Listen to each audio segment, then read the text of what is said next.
So first of all, thank you all so much for joining us in person and online today.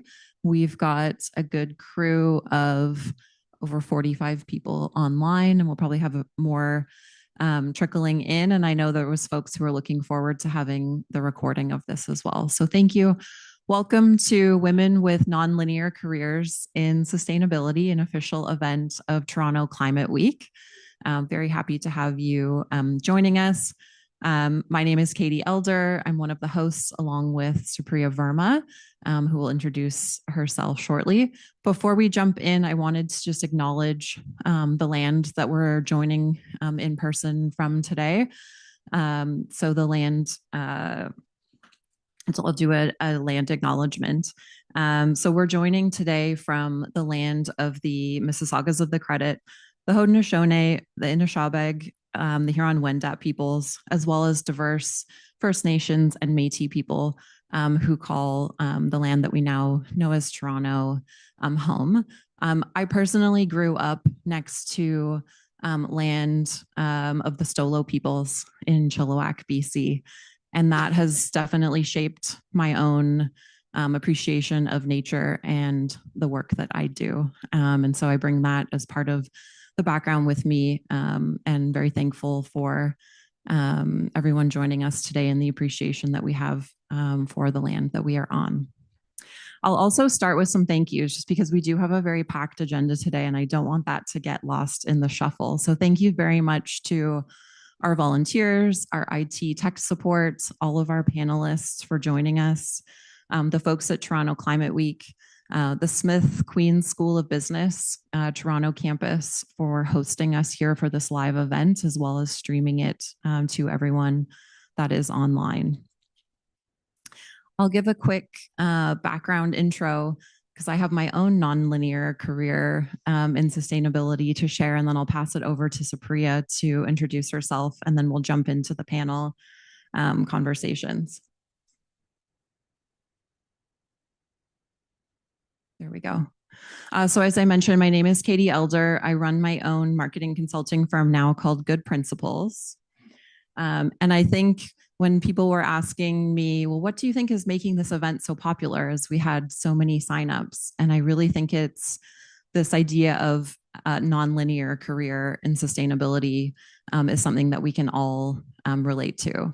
And I think part of my message that I'd love to share today is that I think a nonlinear career in sustainability is actually the typical career. So we can all take some pride and confidence in the fact that all of these journeys that we've had are actually the typical path, even though they may feel like they're a winding road that we're taking. So 6 weeks ago, I reached out to Supriya. We haven't actually had a chance to ever meet in person. I reached out to Supriya and said, I'm thinking about hosting this event. Would you be willing to co-host it with me? I've been seeing everything you've been sharing online about your book. It looks incredible. Would you co-host this event? And then I thought, I might not hear back from her. It's just a cold LinkedIn message. But sure enough, she responded. We had our first Zoom meeting, and here we are about 6 weeks later having this event today. So I'm very thankful for her partnership and very inspired by the book that she's recently published about bold women and sustainable futures. And many of our panelists today are featured in that book. So I feel like I've been very fortunate to have in my career what I would consider to be a few dream jobs. And my standard of what is a dream job is something that I am very excited to jump out of bed in the morning to go and work on. Not every day, but on balance, more days that I'm excited for than not. And when I reflect on my career, I think that the standard for that is when my values are really aligned with the work that I'm doing. And I think that's one of the things that likely brings most of you here today as well. So whether that's been traveling around the world and sitting at people's kitchen tables in St. Petersburg in Russia when I was working for P&G doing product development and innovation, or now as I get to be very fortunate to be the board chair of Bright Spot Climate, an employee-owned an employee ownership trust organization. I consider those to be really incredible dream jobs that I've been very fortunate to have. But I definitely think I would think of my path as being a bit nonlinear. So I hope today that you're able to take something away from the other speakers and from this session and reflect on your own path and think about different ways that you can, repackage it, find a new way to tell your story, find a new way to tell yourself your story in a way that is inspiring and motivating and serves you as you move forward. So I'll pass it over to Supriya to introduce herself and share a little bit about her background.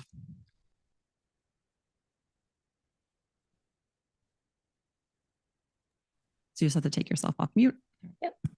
So hello, everyone. Thank you so much, Katie, for the kind introduction. And it is an absolute pleasure to co-host this event today with you.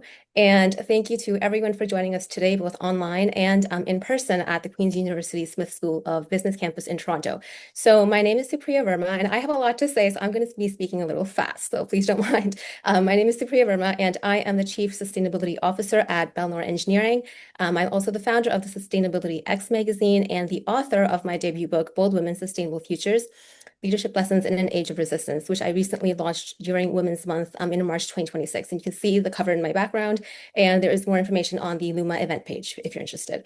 And it is such an honor again for me and the Sustainability X magazine to co-host this event with Katie and Good Principles as part of Toronto Climate Week. And this event actually is also just so deeply meaningful to me because it's part of my book tour. But what I love is that it brings together so many different threads of my own journey. So sustainability, women's leadership, social justice, climate action, storytelling, and the courage to lead differently. And the Sustainability X magazine this year is also celebrating its 10th anniversary, as well as the 5th annual Global 50 Women in Sustainability Awards. So for the past decade, our work has been rooted in bringing together the environment, economy, society, and governance through dialogue, which while amplifying women leaders who are also shaping a more just and sustainable future. So in many ways, this book is the culmination of that entire decade of work that I've been doing and my team at Sustainability X magazine is doing, and it reflects my own nonlinear journey in sustainability. So to give in a nutshell and a small brief description, the book actually begins with 9 in-depth profiles of women leaders, including my own journey, followed by a fulcrum chapter where 16 more women answer the question, how do we move forward in a world that's moving backwards? And then the second half is all about practical pathways moving forwards and how do we lead in an age of resistance, looking at strategies, healing as a leadership strategy, and looking at authenticity, empathy, representation, and the power of community and connection and networks. And that is why I think today's conversation is so relevant to both the book and Toronto Climate Week, because climate leadership is not linear and neither is sustainability leadership. And I think the future that we are trying to build right now will require people from many sectors, backgrounds, and lived experiences. And I'm especially grateful because 4 of the women joining us today are actually Global 50 Women in Sustainability Award recipients from over the past 5 years. And 3 of them are featured in this book as well. And 1 will be featured in my second book on allyship. So Dr. Diane Sachs, she's in chapter 9. Rosa Galvez, she's in chapter 5, and Sylvia is in chapter 8. And Jacqueline Whittle again will be in my second book on allyship and bridging the gender divide in sustainability leadership. And I also just want to take this time to personally thank Dr. Diane Sachs because her leadership had a real impact on my own nonlinear journey. And when I first learned about her in 2019, although I'd already started the Sustainability X magazine in 2016, I saw myself represented in sustainability leadership in a way that helped me believe that I belong and that I can do this. And that's when I actually started to pursue sustainability work full time. So I'm really grateful to have Dr. Diane Sachs again here today. And that also brings me back to my own nonlinear journey. So I didn't really begin with a traditional sustainability degree. I graduated from McMaster University in 2013 with an honors BSc in kinesiology and a minor in business. And from there, I went into engineering, to construction, and I founded Sustainability X. And now 10 years later, I'm here speaking to you as an author. So I just want to quickly give 3 takeaways from my own nonlinear journey in sustainability. First is that you don't have to go from A to B. And I think a lot of people kind of get caught in the herd mentality and want to follow the same path everyone takes. But I want you to know today that you can go from A to C to B, and that is perfectly fine. Because in my opinion and from my own experience, a nonlinear journey can actually become one of your greatest strengths. So the world we're living in is complex. We have climate change, inequality, governance, business, food insecurity, health, and structure and whatnot, and they are all interconnected. We look at things like social inclusion and social justice, sustainable finance, and we can't really solve these complex global challenges through silos, which is why I always say that sustainability is all about teamwork. So we need collaboration across industries, disciplines, sectors, and even political lines. So if the world itself is so complex and interdisciplinary, then it kind of makes sense that many of our careers will also be complicated and nonlinear. So your own nonlinear path may be exactly what gives you the ability to connect the dots that others might miss because you have that different perspective and that diversity of thought. And secondly, I would say choose progress over perfection. And this has shaped my own journey so much in terms of my nonlinear career, in terms of pivoting multiple times. And I think many women are conditioned to believe that we're not ready, we're not qualified enough, we're not polished or perfect enough. And that fear of being judged or being seen as imperfect can actually delay our own progress. So I've been this again through my whole life, and it's actually quite the challenge to be able to choose faith over fear. But you have to understand that there's no such thing as perfect, which also means that imperfection is the standard. So you might as well be the full authentic version of you and take that step forward. So whether you take one step or two steps, or even maybe don't do anything on some days, that's okay, because what matters is that you don't procrastinate your own progress and you keep that forward momentum going, because your worth is inherent and unconditional because you exist and you are always ready despite what the world tries to project onto you and makes you believe about yourself. And my third and final message is be the lighthouse. So my book launched during Women's Month, and I've had this conversation repeatedly since then with so many women across generations. So students looking for role models, senior executives navigating the age of resistance, and retired board members looking to give back. And so many of them are saying that, I finally feel seen. They're all resonating with the message. And they're also asking the question, how do we lead without losing ourselves? So my answer to that is be the lighthouse. And I think that's all about alignment. So stand tall and stay anchored in your values and authenticity and keep shining bright despite the changing weather and the personal, professional, and political winds going on around you, especially with what we see with the ESG and DEI backlash. The lighthouse also stands at the edge of the ocean, which represents uncertainty to me, but the lighthouse still doesn't waver despite that uncertainty. It remains whole within itself and anchored and aligned, and actually becomes a guide for other people to come back home to themselves as well. So that's why I strongly believe through my own experience also that that is what authentic leadership can look like. And I think staying rooted in your values, your voice, and your purpose is so important, especially in this age of resistance. So before I hand it back to Katie, I also just want to mention that in addition to the online retailers, the book is also available in person at four of Indigo's flagship locations in Toronto. It's Toronto Climate Week, and if you're there in person, it's available at the Well, Bay and Bloor, the Eaton Centre, and Yonge and Eglinton. So feel free to check it out in person after this and let me know your thoughts. And you can also find more book information and links on the Luma event page, and can connect with me on LinkedIn and social media, or subscribe to my newsletter. I'm always open to dialogue because I strongly believe in building bridges instead of burning them down. And with that, I'm so excited to pass it back to Katie, who will begin the panel with our in-person speakers, Tara and Jennifer. And to make sure that every speaker has time to share their journey, we'll be keeping each introduction kind of brief and invite each panelist to speak for about 4 minutes. So more information about the panelists, again, can be found online on the Luma event page, and this will be followed by a potential Q&A given the time that we have. And if not, then Katie and I will be happy to pass on any questions you may have after this event to any of our panelists, including ourselves. So thank you so much, and Katie, over to you. So much, Supriya. We'll go ahead and jump right in so we can make sure that we've got time to get through all of our wonderful panelists today. So I will start by introducing Tara Milburn, and then we'll have Jennifer here in the room speak as well. So Tara Milburn is the founder and CEO of Ethical Swag, a certified B Corp that's reimagining the promotional products industry through technology, AI, and sustainable supply chains. Before launching Ethical Swag, Tara served as the CEO of a cybersecurity company specializing in network threat detection. That chapter followed earlier roles in the NBA's first international expansion into Canada and the team that launched the Vancouver 2010 Winter Olympic Games, experiences that taught her how to dream big, build something new at scale, and measure positive social impact. So Tara, thank you so much for joining us, and over to you. Can I stand up? I think it's more comfortable. I feel like I'm going to slide off of there. Hi, everybody. I'm honored to be here, and Honestly, I've taken the long way around to sustainability. My first job was in 1990 after I graduated from university, and I was working in the Lower East Side of Vancouver for the Ministry of Social Services and Housing. And Welfare Wednesday had a real meaning back then for me. And one day in particular, I remember it was quite volatile. And I grabbed a baby and locked myself in the bathroom with him. And I was in there for 2 hours waiting for police and social workers to come. And I recognized there was something not right. And I found out the next day that the baby had meningitis. And the incubation period, they said, watch your health over the next 10 days over the incubation period. And I was getting married in 14 days. And so I haven't forgotten that day. But really, I think sometimes we have a tendency to look the other way for certain populations. And I think we all have a responsibility. And I think it's important that we care and we bring those stories forward and we include them in the conversations that we're having. So that was my first entree. My second one was much more aligned with what I was hoping for, which was I got hired by a startup in Vancouver, and I was hired by the owner of the Vancouver Canucks. And he had a vision to build the first privately funded facility in Canada. And he was in his mid 30s. I was in my 20s. There was nobody north of 40. We had a ball.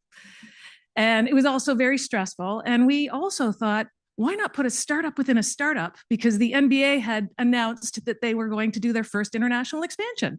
We were like, awesome, we need another tenant for this arena that we're building. And so I found myself downtown New York City in the NBA head offices, coming out of the pitch of the boardroom, and I run into Magic Johnson. I don't know if anybody knows Magic Johnson. He was quite a big, literally, star back in the 80s in the NBA. And he goes, how did it go? And I said, awesome. And he said, how are we going to do? Because he was part of one of the Toronto bids. And he said, how are we going to do? And I said, not good. And he went, pardon? I said, you don't have a woman on your team. And there was a bit of a gasp because I was the only woman around. And I was getting access into boardrooms at the time and recognizing what was missing. That was 1994. 1996, I was at a sponsorship conference in Chicago. Every major league team was there. Cirque du Soleil was at my table. We were talking revenue and how are we going to raise money and what are we doing here and how are we going to make more money? And the keynote speaker at that conference was the founder of Aveda. And he talked about how people, planet, and profit had equal measure within his organization. And he was not going to sponsor an event unless it aligned with his values and his mission. And it was the first time I heard language and words, and I saw action behind something that just felt like what we needed. And that was 1996. I just got the 2-minute warning. I got 30 years to go. No. So fast forward to 2026, and a lot has happened, obviously. Motherhood, aging parents, life evolving. And I didn't start Ethical Swag until I was in my 50s. And it's that sort of combination of all the things that I've learned. And I think about nonlinear, and my God, I'm qualified for this talk. But I think about it in terms of more organic than straight line. And you think of a stream, it adapts to the landscape. It reads it. It goes around the rocks. It ultimately finds a way. And I think as women and in business, I think that's what we need to be doing. And when I think of nonlinear, I also think straight line, beeline, bring it back to nature. We all know the line beeline.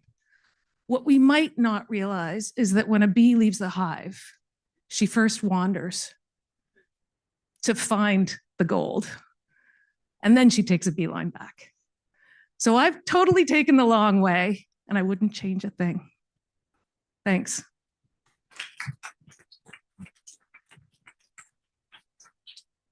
Thank you so much, Tara. I'll now introduce Jennifer.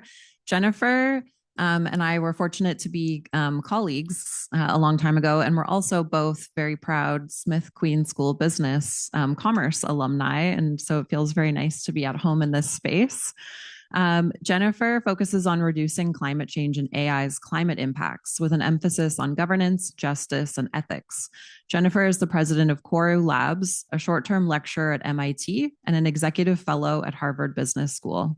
She's been an operator, co-founding a STEM education startup and exiting through acquisition, a venture investor as partner of one of the world's most active climate tech funders, and an ecosystem builder, serving as practice leader of climate and energy AI at MIT's Entrepreneurship Center, as well as a preceptor of the Google Data Center Community AI Fellowship. She's also spoken extensively in global forums, and we're very happy to have her with us today. Thank you. Thanks so much, Katie, and thanks for everyone coming here in person and online. I'm excited to be here as well. I'm just going to refer to my notes because my career has been so nonlinear that sometimes I forget the things I've done. So hope you don't mind. And just a warning, before I get into this, nonlinear careers, as many of you know, are not for the faint of heart. And this is not legal and certainly not financial advice. So I started my career in corporate at Procter & Gamble doing marketing. That's where I first met Katie. But I quickly realized that it wasn't for me. I'd always been more attuned to humanitarian type work, but I wasn't sure what to do next. I quit and flew to Silicon Valley and cold emailed various entrepreneurs and people I admired and asked them if I could shadow them, and went on a bit of a self-education journey, which led me to understand that I wanted to be an entrepreneur. I co-founded a STEM education company, which teaches coding and robotics to kids, and ran that for about a decade until the wildfire smoke happened in Toronto. And at one of our locations, kids were asking me, why can't we go outside? And I thought, as important as it is for them to learn coding, if they can't go outside, that's a big problem.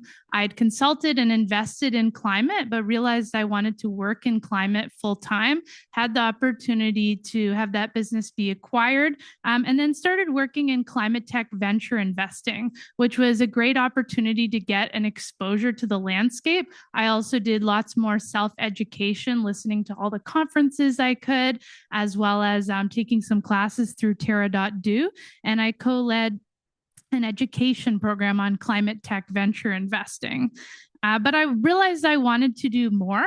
I applied to law school and business school as ways to potentially do more within climate, then went on to do a mid-career MBA at MIT and worked there as practice leader of climate and energy AI at MIT's Entrepreneurship Center, and then started teaching about climate and AI as outgrowths from my MIT thesis on the net climate impact of AI at MIT, Harvard, as well as Google's Data Center Community AI Fellowship, but wanted to do more than teaching, and so continued on to law school. The US has this really cool culture of evening law school for mid-career folks. We don't seem to have that as much in Canada, but I've made my own version of it, which in January involved class from Monday to Thursday in Toronto, flying to Boston on Thursday evening, and teaching at MIT on Fridays, which was quite interesting. But anyway, I'm having a great time. I did a project with Indigenous Climate Action. I work with Our Children's Trust, which sues governments on behalf of kids for their lack of climate action. And I also work with SIPC, which is a public interest technology law clinic, which sues big tech firms for their technology harms. So I'm really enjoying this and moving forward, continuing to work on AI governance and climate justice. I've also done speaking, writing, consulting, and investing throughout this.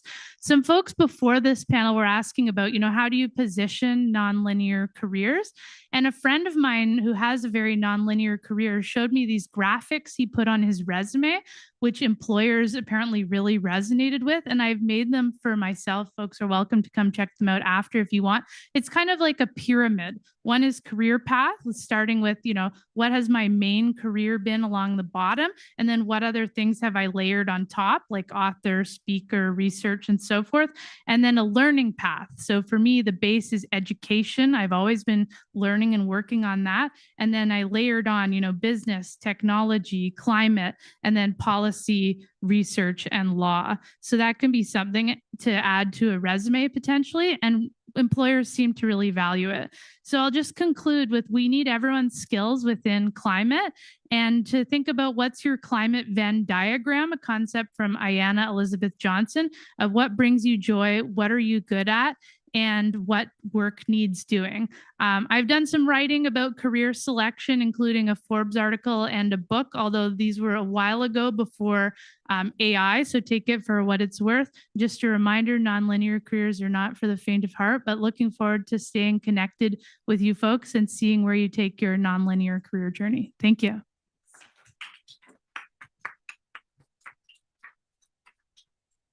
Thank you so much. We'll now pass it over to Supriya, who will introduce the other 4 panelists as we continue online. So thank you so much, Katie, Tara, and Jennifer. And what I love about what you shared is that sustainability leadership often emerges from the unexpected combinations of experience and the courage to keep going. And I think your journeys remind us that there's no single route into sustainability, and that the transferable skills and pivots that we make, and again, those lived experiences we bring with us often become part of our leadership strength. So thank you for sharing your insights. And so now we're going to move on to the virtual speakers. Our first virtual panelist is Dr. Diane Sachs, a respected environmental lawyer, former Environmental Commissioner of Ontario, and current Toronto City Councillor for Ward 11, University Rosedale. Diane, we're so grateful to have you with us today. Over to you. Well, thank you. I'm going to talk for my 5 minutes, and then I'm double booked today. I'm on the board of Elbows Up, the National Climate Network of Municipalities, and our summit is right now at the very same time, which session I'm supposed to be chairing. So I'm just jumping back and forth, so I apologize about that. But one message I will share from that meeting that we just heard from Seth Klein is the climate doesn't need optimists, we need heroes. If you're talking about optimism of people who believe that based on the evidence we're going to be okay, it's too late for that. But we need heroes. We need people like Senator Galvez and others on this call who are continuing to do the work regardless, because the chance of failure is not yet 100%. And whether we keep working and keep doing the right thing and mobilizing whatever we can is what's left in terms of saving whatever we still can save. In terms of my own background, I mean, I guess the key thing you want people to know is there is no straight line. There's no one point in which it's too late to make a difference. Very few people know early on what the career path is going to be and then are able to follow it. Most of us have to cope with all kinds of unexpecteds that come at different points in time. So in terms of my own history, I've been trying to work on environmental issues for half a century, so there's lots of twists and turns. But I started the practice of law as a tax lawyer. And that was what I thought I was going to do because I'm really good at math. And I loved the extraordinarily difficult complexities of tax law. And I didn't like people very much. And so tax law seemed like the perfect fit, that all you have to do is solve really, really, really complicated technical and mathematical problems. And that part was true. But it turned out that I hated the clients. The clients were mostly bad multinationals doing exactly the things I was most against, trying to use high-priced lawyers so they didn't pay taxes. And, high net worth individuals hiding money from the tax person in various kinds of ways. And that was clearly not what I wanted to spend my life doing. But it can be really hard to take a step back when you've launched yourself in a particular direction. And, I was well into articling, and it's very hard to switch articling at the last minute. I mean, it's basically almost impossible. Plus, it was 1974, and the entire economy had crashed after the Yom Kippur War and the great increase in oil prices, and there were no jobs to be had anywhere. Also, the firm that had hired me didn't actually want women, and one of the senior partners finally took me aside and said, "Yeah, there's no future for a woman here until the senior partner dies," which turned out to be true. So I had to start again for the first of a number of times, and I did manage to get a job with the Ministry of Energy as an articling student. And 2 days before I was to start, they found out that my father was a politician, so they fired me. And anyway, then they didn't want that in the paper, so they hired me again, as long as I promised to keep my mouth shut and not tell my father anything. That was all very exciting. So I ended up getting a job for a while at the Ministry of Energy, and then what made it very exciting is there was a lawyer and an articling student. The lawyer died in a plane crash. So that led me trying to handle everything. So that didn't last very long. But in any event, I really liked the work. I did a lot of what I thought was really important work at that job, and eventually I got a promotion. And after the promotion, I got pregnant. And when I was off at maternity leave, my boss took my job. His job was disappearing. I wasn't there. There was no protection for women on maternity leave, and so he just took my job and eliminated, put surplused me. And again, with no help, no backup, nobody to go to, nobody to fight. So I ended up taking a number of detours. I wanted to get an environmental job. I had really liked the work I had done at Energy, working on renewable energy and sustainability and energy efficiency and all of those things, but that path was closed to me. And there were a number of twists and turns, but the gist is it took me 10 years to get an environmental law job. And at the time, it seemed forever, and now it's 40 years ago. But so the advice that I always give people is if you're not on the path you want, don't give up. Build your skills, look for opportunities, keep trying to get closer. I took on volunteer activities to try to learn some more about the work. I tried to get to know some of the people in the area. And when I got an opportunity finally to get a job at the Ministry of the Environment, I took it. I grabbed it, even though it meant a step down. And I've been doing, environmental things ever since. And I was able to use my previous work. So that worked for a while. I had a wonderful, wonderful boss. I loved working at the Ministry of Environment. I did some important work there. And then my boss got sick and was replaced by an extremely unpleasant person who bitterly resented the fact that I had a public profile and she didn't, and she was determined to drive me out of the department. And it got to the point where I cried every day before I went to work. The whole place was terrified. The only time it was a good place to work again was when she was on vacation. So, you only take so much of that before it really destroys your home life and everything else. And at that point, there were no more options in the provincial government.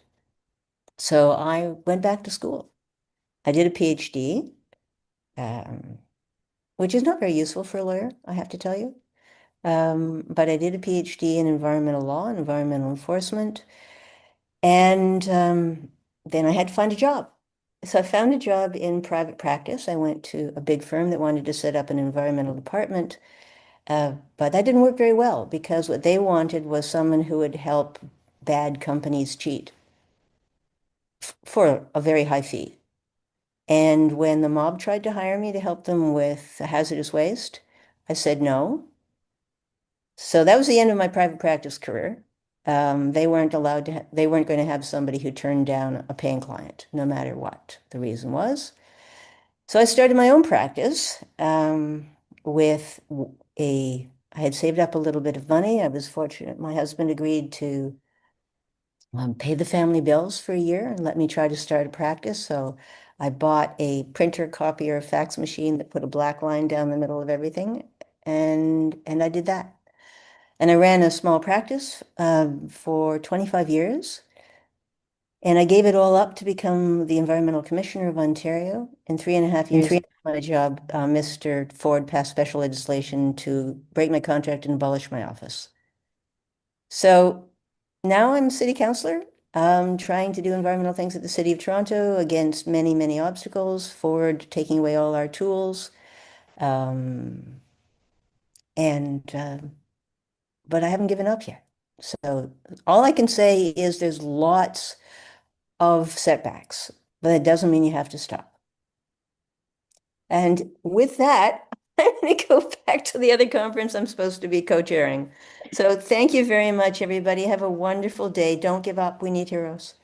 So Thank thank you so much for your insight, Diane, and for reminding us how powerful public interest leadership can be when it's grounded in accountability and raising your voice and responsibility towards both people and the planet. Thank you so much for being here, and we really appreciate it. Thank you. We try. Thanks a lot, everybody. Bye. And Thank you. listen, there's going to be a municipal election this fall. Get involved. Thanks. Bye. Definitely. Thank you and take care.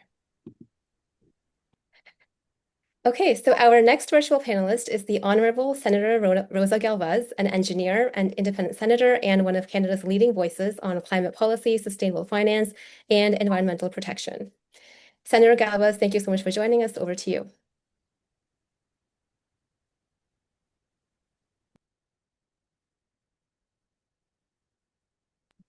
I think you have to unmute yourself, Rosa. Good afternoon, everyone, and it's to be an honor to be among so many inspiring women. Thanks to Diane for her kind words. I try to answer to the question, how can we build a meaningful career in sustainability being a woman? So the first thing to say that there is no single path. And in fact, the most important lesson from my own experience is that career in sustainability are often nothing to do with linearity. I was not born into politics. I did not begin my career thinking that I will one day sit in the Canadian Senate. I was born in Peru. I studied engineering at the time where there were 500 male students and just one female. I married a Canadian. I told my family the day before I was getting married that I was marrying this guy. I remember my family and friends discouraging me to become a professor, go into academia in engineering, because again, women were not there. But I did spend decades investigating environmental challenge related to housing, waste management, energy system, contaminated sites, and at the end, a lot on the crisis, the biodiversity loss, the climate change, and the effects on human health, but also in the infrastructure, because I am a civil engineer. So today I realize, that I was not deciding at that point that I wanted to have a career in sustainability.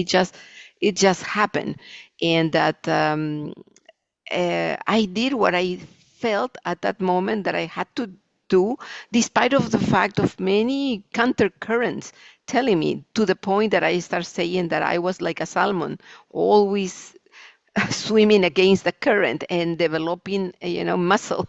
And so I was okay with that. But I think that along my career, it was evident that legislations, policy, were influencing every step in my career as an engineer, and that politics and policy were the way to accelerate some changes that I really thought that we needed absolutely very fast because of all what was happening. And myself, I have some days, that I am down and that I feel this nostalgia because we see that nature is being attacked and it's not conserved, it's not protected, and it's not valued. And I was in Montreal 2 days ago to open the Forum on Sustainable Finances. And, it's interesting to see that our economic model says infinite grow. We need to keep growing, and let's look at um, uh, the GDP. GDP is the indicator, but we live in a finite element planet, and GDP it's the indication of a flow. And will you agree with me that since the war started in Ukraine, GDP is growing, but that doesn't mean that they have prosperity, that they are healthy, and that they are in peace. No, it's the opposite. So we need to change. So we need people that connect science with policy, finance with ecology, that connect prosperity with social justice, that connect with future generations, because what we decide today and we do today, it will influence future generations. And if I'm talking with mothers, I am the mother of 3 children. And at that time, even that was an issue, because as being a woman in career, you know, I remember being in the hospital with all my files while I was breastfeeding. And I see it today, what a silly situation. But at that time, I had to do that. Otherwise, I will lose my job, like what Diana was saying about losing your job, having stressing situations, you know. But my children, 3 of them are good, are grown, they have good careers. But I have 4 grandchildren now, and every single decision that I take have my grandchildren. I think, is it good for them? Is it good or not? And so the challenges that we face today are different from those that we face in the past, and are different that the ones that we are going to face in the future. And so we need to project ourselves in the future.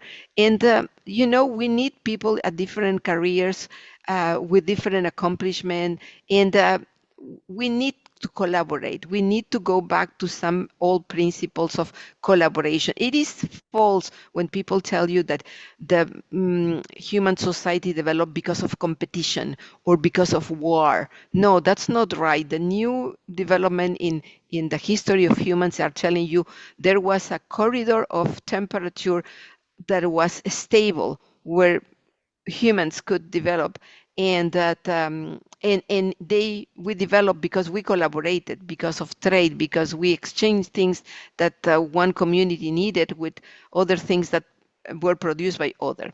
So sustainability is not a solo project, it's a shared endeavor, and the greatest leaders are often those who help others to succeed. And I think women, we are very good. We are said all the time, oh, behind a great man, there is a great woman in the back. And we are pushing. And a statistic says that when we help one woman, in reality, we are helping at least 5 people, because she will care for the parents, she will care for the children, and she will help and assist all these group of people.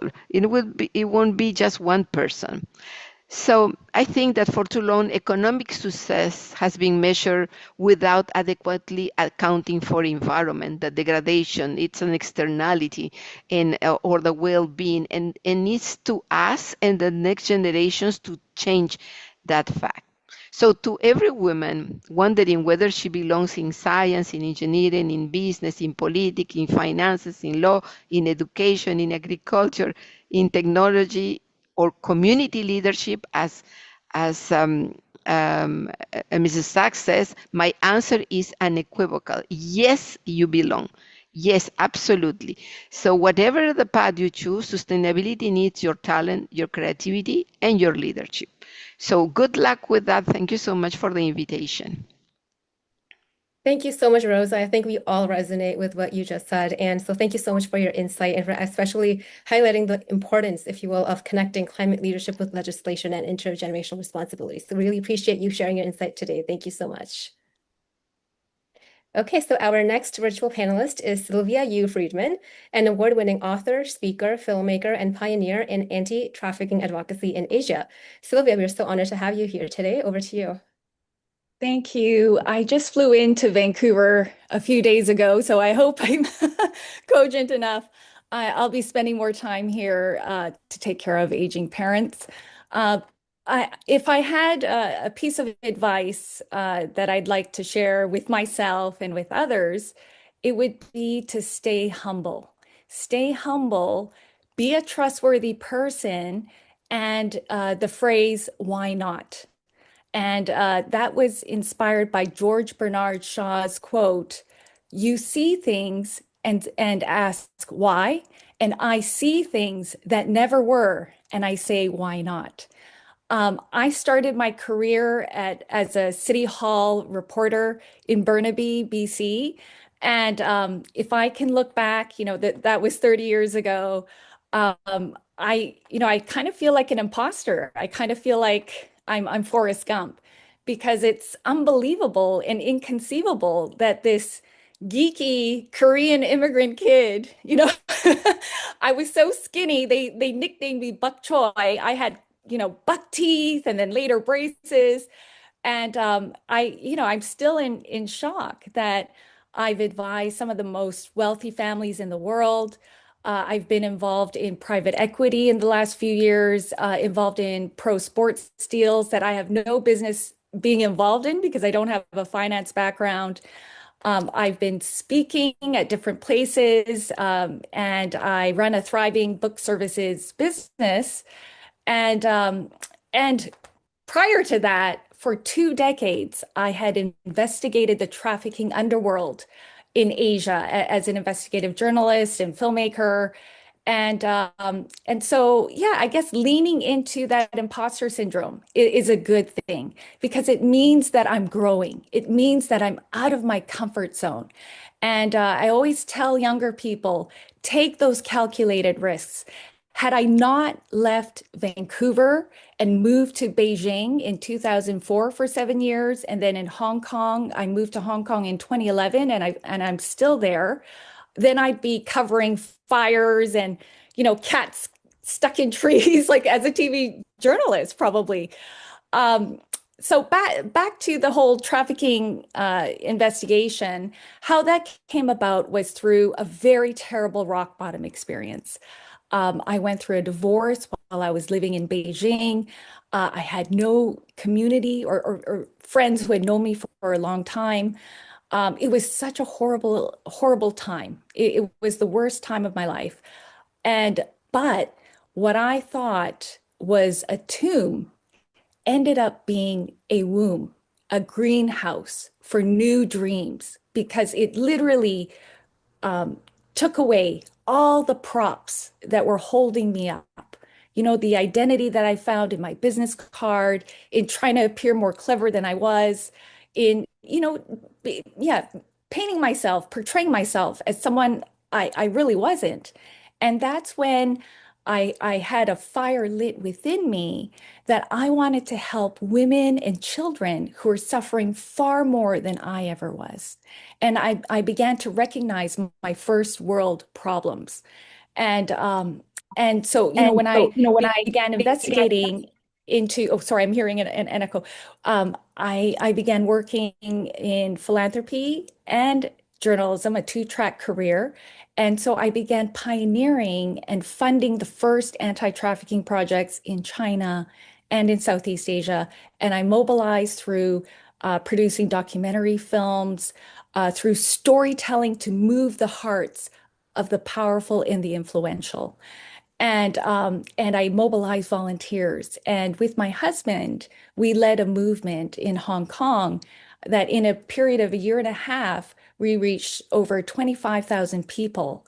And that's pretty amazing in Hong Kong, which is very money focused, very prestige, very status driven. And yet we were able to speak to government, universities, all walks of life. And so, what else can I say? That, yeah, take that risk. I've been in dangerous situations where I nearly lost my life in one notorious brothel area. I really thought that this is it. And by some miracle, one of the triad thugs suddenly said, "Oh, the police are coming, the police." And then they scattered like cockroaches. And having that new lease on life, wow, it does make you fearless and more bold. So I want to encourage you to take those risks, get out of your comfort zone, lean into that imposter syndrome. Because I'm still sitting in finance meetings, where I'm connecting, I'm sourcing deals and I'm bringing potential investors together. I don't know all my stuff, but that's okay. And I've come to accept that, you know what, I can learn as I go. So I'll just stop there. My head's getting a little bit foggy, and I welcome staying in touch via LinkedIn, where you can find me, Sylvia U. Friedman. Thank you. Thank you so much, Sylvia. That was quite a story. And I can resonate because my mom was a police officer herself, and she rescued a lot of female trafficking victims. Yes, So I'm well aware of amazing. the dangers. I've grown up with a lot of horror stories. I was very heavily guarded and protected growing up here in Canada. I was not allowed to work at McDonald's, Tim Hortons, Cineplex, where the lover boys come in and try to manipulate you and get you into the sex trade. So I was very protected. So you reminded me of that. So I totally understand what you're talking about. So again, thank you so much for your insight and for reminding me that sustainability is also so much more about justice as well, which is why I say it's so interconnected. It's not just about the climate or the environment, it's about social justice and human dignity as well. And it's also about the stories that we choose to bring into the light. So thank you so much, and we really appreciate you sharing your insights, Sylvia. Thank you so much.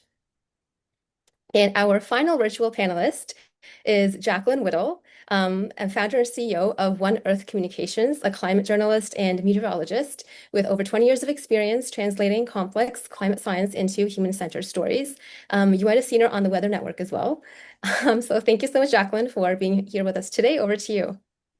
Thank you so much, Supriya. Thank you, everyone. Super inspiring stories. Kind of validates that my career is not as weird as I thought it was in terms of the linear path, because we're all kind of that way, and that's very inspiring. So, yes, I'm Jacqueline Whittle. I'm a meteorologist and climate journalist, now CEO and founder of a company, a communications company.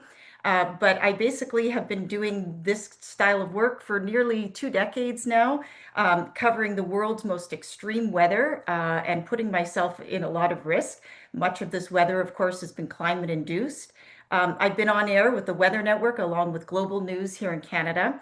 And so you may have seen me there for sure, talking about climate stories more recently and forecasting the weather for everyone, through their TVs in their living rooms. But if you told me that I would be where I am now as a CEO of a company, a communications company focused on sustainability and climate change many years ago, I would have thought you were nuts because I started in a completely different path. I was actually a professional performer, singer, musical theater performer, toured around the world, released 2 rock albums with my husband, who is in the music industry still. And I mean, I wasn't doing science at all. I was all about music. And I performed for 11 years professionally, and pretty much did only that before I decided that I was looking for a new challenge. And I thought that media would be a really good natural fit because I was used to being on stage in front of thousands of people. That would make sense to go from stage to camera. So I did that. But all the while, I was a bit of a weather nerd. I grew up in Essex County, Ontario, so right along the Detroit border. And my dad and I would often, when I was a kid, be in the garage watching severe thunderstorms roll through. And probably when we should have been in the basement, we were in the garage enjoying the view. Um, so that led me to study meteorology. I did an operational meteorology program with Mississippi State back in around 2009, 10, 11. And I got my first weather gig with Global Regina in Saskatchewan. And that particular year, when someone gives you a chance to do something, you're like, if it wasn't for that person, that wouldn't have led to this, this, and this. Well, thank you to Brent Williamson, who was the news director that gave me that job, because it was my foray from my music and performance career into now media and meteorology. While I was there, I met a local photographer that said, "Hey, Jacqueline, I'm a storm chaser. Would you be interested in going down to Tornado Alley?" He's from Regina, and do some storm chasing. Well, I don't know if you've ever had a time in your career where you're just kind of like saying yes to everything because you're waiting for new opportunities and you're willing to try everything. I was much younger too. But I said yes. And saying yes to that moment to go storm chasing changed my entire trajectory of my career. So the next 15 years, I was pretty well hooked. I spent my time reporting on the world's most powerful storms. I've been in the center of 10 hurricanes with all guys in the middle of a parking garage for days, You can imagine how gritty that is with winds over 250 kilometers an hour. So some pretty badass stuff. I've been in front of the world's largest tornado, which was 4.2 kilometers wide. I was about a kilometer away from it. Very scary experiences, a lot of trust among colleagues and trust in yourself and belief in that you know what you're doing and you hope that you do. But what I did see among those hurricanes and flooding events and tornadoes is I saw communities really pull together and I saw what resilience truly meant. But I was always removed from it. You see, I would fly into Texas and cover a hurricane for the Weather Network. And then I would get on my cozy little plane. I would leave that disaster zone and I would go back to my safe home. And that I always felt terrible about, but I didn't feel like the risks were impacting me. I always went somewhere else to see climate-induced weather events. Well, that all worked until it didn't. In 2020, I moved to British Columbia, and that's where I live now. I'm in Vernon. And that year, the province was hit with record-breaking heat. There was a heat dome that brought the Canadian all-time heat record, not one, not two, but 3 days in a row for the town of Lytton, BC, which then, of course, had a fire, which was catastrophic. That same year, we had an atmospheric river event, climate-induced weather event. For those who don't know, that's a heavy rainfall event, moisture coming across the ocean and being dumped on the mountains in BC. And if you remember this, shut all of our infrastructure down. It washed away our major highways, shutting off all shipping and across the country. That very year in my backyard where I live now, I too was on evacuation alert for 5 weeks because of a 90,000 hectare wildfire that was knocking on my door. I was sweeping off embers off my back porch. And what I can tell you that about that is that it changed my feeling. This now was not someone else's problem. It was happening in my own backyard. And it really taught me about the power of experience over the power of a report. People don't remember what they read or see in the media per se, but they do remember what happens to them in their own backyard. And so that really stuck with me. And I changed my path to climate storytelling. How could I use my voice, my reach at the time when I was on television to communicate those stories? Because communications is a way of doing climate action. It's a big way of doing that. And, another story I'll just share quickly is it's not about what you're saying, it's how you're connecting with people. I can remember being in Florida and talking to a local who was politically very different from where I stand. That's all I'll say. And he did not want to use the words climate change, yet he was impacted by two back-to-back hurricanes within 1 week. So I know that hurricanes are attributed to climate change. I know that there's more moisture in hurricanes and we're seeing them intensify and so on. But I didn't need to preach that at him. All I needed to do was have a conversation with him.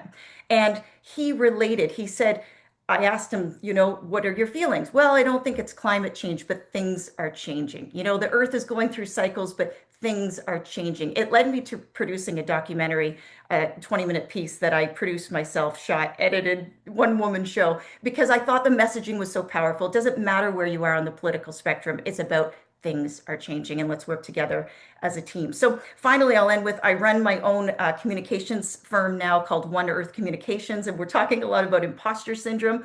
Oh boy, do I ever have that sometimes, right? Trusting in myself that I can be an entrepreneur and lead this company and do really great things. It's pretty new, but I feel good about it. And I am learning to trust in everything that's led me to where I'm at now. And I encourage you to do the same. It's not a linear path. I love how Supriya said you'll go from A to C to B to F. That's me. If I am the example of that. I finished a 1-year sustainability certificate program with MIT in about the last year. That's helped me learn a lot about ESG reporting and all the wonderful stuff around sustainability. So that's been a good marriage. But I basically help companies tell their stories that are in climate, sustainability, extreme weather, tech. I did a short stint as a communications company with a wildfire tech company in the last 6 months, and now I'm running my own show. So reach out, love to hear from you. Thank you so much. Thank you so much, Jacqueline. That was so interesting, actually, and I look forward to watching your documentary. I didn't know about that. So thank you so much for your insight. And I think it's so important that you reminded us how essential clear and human-centered communication is in helping people understand climate risk and how to take meaningful action. So thank you again to all our panelists today for bringing us so much depth and honesty and wisdom to this conversation. And what I'm taking away personally from all of your reflections is that sustainability leadership can come through law, public policy, finance, storytelling, communication, science, advocacy, and whatnot, business, entrepreneurship, and especially lived experience, which I think is so unique for so many women around the world, especially that we're bearing the brunt of the climate crisis around the world, but we're not seen in those positions of leadership. And I think that our nonlinear paths often become the very reason that we are actually able to lead with courage and clarity in this age of resistance. So thank you so much to everyone. And Katie, I'll turn it back to you. Thank you so much again to all of our panelists. We have made it. I'm very happy that everyone got a chance to share. We wanted to try something non-traditional outside of a typical panel where you only get to put a few sound bites in. We wanted to pass the mic to all these incredible women and just let them share their stories. And I'm very thankful for all of the lessons that everyone has shared today. We do have a few questions that have come in on the chat, but I do want to be respectful of the time. So if the panelists are okay, we can share these with you on email. I have everyone's emails who's attended today, and we can share those out. One last thought as we close. We did have a comment come in on the chat saying, would the organizers be interested in creating a network or group for women trying to transition into climate from nonlinear careers after the event? And I think Supriya and I are both very interested in doing that.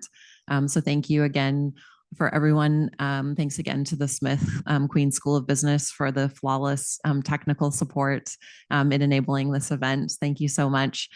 Take care, everyone, and enjoy the rest of Toronto Climate Week. Thank you.